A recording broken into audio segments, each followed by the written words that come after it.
Потрясающе красивая фантастика, запутанный триллер, эмоциональная драма, поиски искупления не только в сегодняшнем выпуске. Привет, вы на канале Shadow Tavern, и сегодня у меня для вас 10 отличных новых фильмов, которые уже вышли в хорошем качестве. Располагайтесь поудобнее, согревайтесь вкусным чаем и приятного просмотра.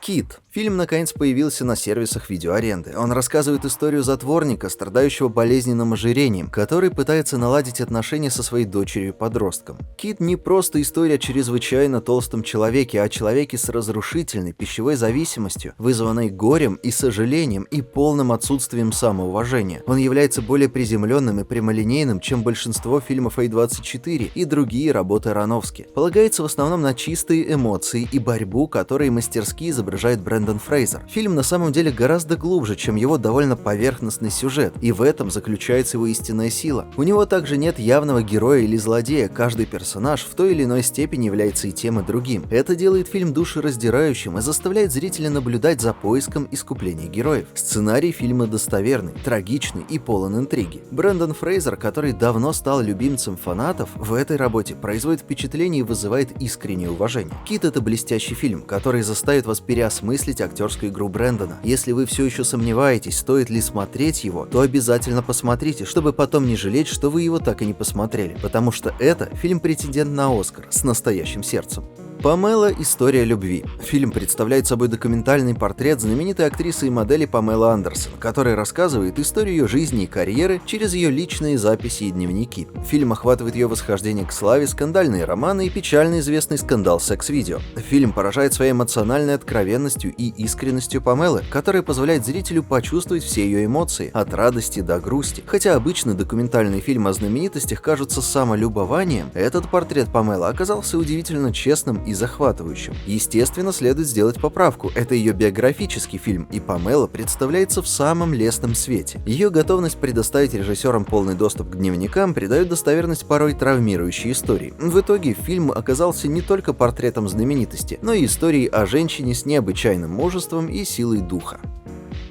10 маленьких любовниц. Фильм рассказывает историю о 10 женщинах, борющихся за право стать законной женой вдовевшего миллиардера. Однако, когда тот неожиданно умирает, все 10 любовниц становятся и главными подозреваемыми. Фильм является первой филиппинской работой, произведенной по заказу Amazon Prime, и он не разочаровывает. Хотя он заимствует идеи из романов Агаты Кристи, исполнение сценарий хороши, отражают местную культуру и обсуждают темы расширения прав и возможностей женщин. Визуально фильм потрясающий, с красивыми костюмами и роскошными декорациями. Актерский состав разнообразен, игра варьируется от комедийной до драматической, и баланс между этими направлениями достаточно хорошо выдержан. В фильме есть элементы тайны и напряженности. Юмор — одна из ключевых особенностей фильма, он неплохо сбалансирован и дает возможность зрителям от души посмеяться. Правда, не всегда. Темп слишком часто замедляется из-за большого количества персонажей, при этом фильм все же остается веселой комедией с детективными элементами.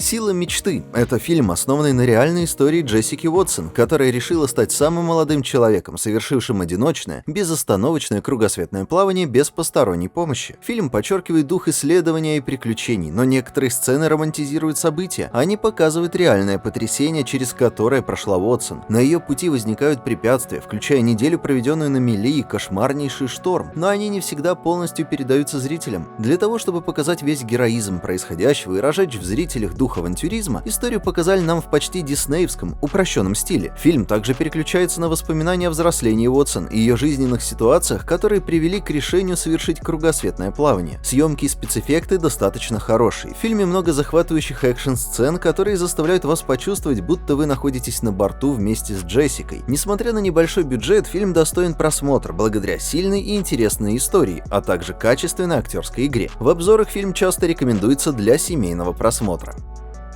«Украденная личность» — южнокорейский научно-фантастический триллер, основанный на романе Акиры Тышигавары, и уже вторая его экранизация после фильма 2018 года. Сюжет начинается с того, что главная героиня Нами теряет свой смартфон, в котором содержится вся ее личная информация и данные. По мере развития событий она понимает, что кто-то использует ее личную информацию, чтобы уничтожить ее жизнь. Главная идея фильма заключается в том, что когда вы теряете контроль над своим телефоном, вы теряете контроль над тем, кто вы есть. Фильм включает в себя тебя две истории. Одна о преследователе-психопате, который хочет разрушить жизнь Нами, получив доступ к ее смартфону и данным. И вторая о полицейском, расследующем дело серийного убийцы, который, как он подозревает, может быть его сбежавшим сыном. Сюжетные повороты держат нас в напряжении на всей продолжительности фильма, сопровождаясь хорошими выступлениями актеров. «Украденная личность» — это увлекательный триллер с интересным сюжетом, который показывает, насколько наша повседневная жизнь тесно связана с мобильным телефоном и насколько осторожными нужно быть в использовании личной информации.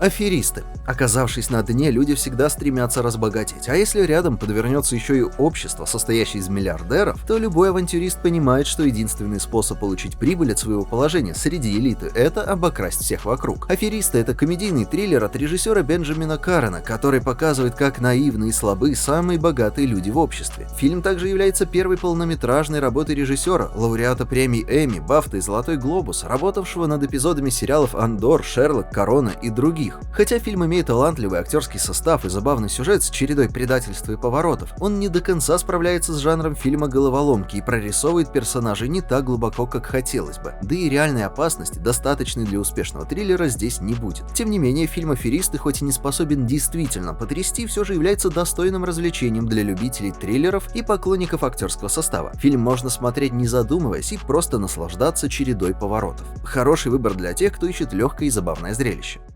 Фильм «Мир постправды» рассказывает историю бывшего ведущего новостей Лю Лимина, который оказывается в заложниках у беглого заключенного Джан Джаны, который утверждает о своей невиновности в убийстве жены. Джан решает использовать медийный ресурс своего пленника, чтобы докопаться до правды, но по мере их расследования они начинают обнаруживать темные тайны, включающие личную жизнь Лю. Концепция постправды, развиваемая в фильме, является актуальной и интересной, игра актеров и атмосфера просто потрясающие. Фильм не имеет обычной концовки, и это делает его уникальным для кинематографии Азии. «Мир постправды» способен удивить и своей производственной стороной и сценарием. Невероятные кадры и отличный выбор музыки делают его еще более проникновенным. Легко можно заметить и вдохновение корейскими постановками. «Мир постправды» — это трагическая и непредсказуемая история, которая не оставит вас равнодушными. Борьба за правду не всегда приводит к победе, но это не мешает нам искать ее и дальше.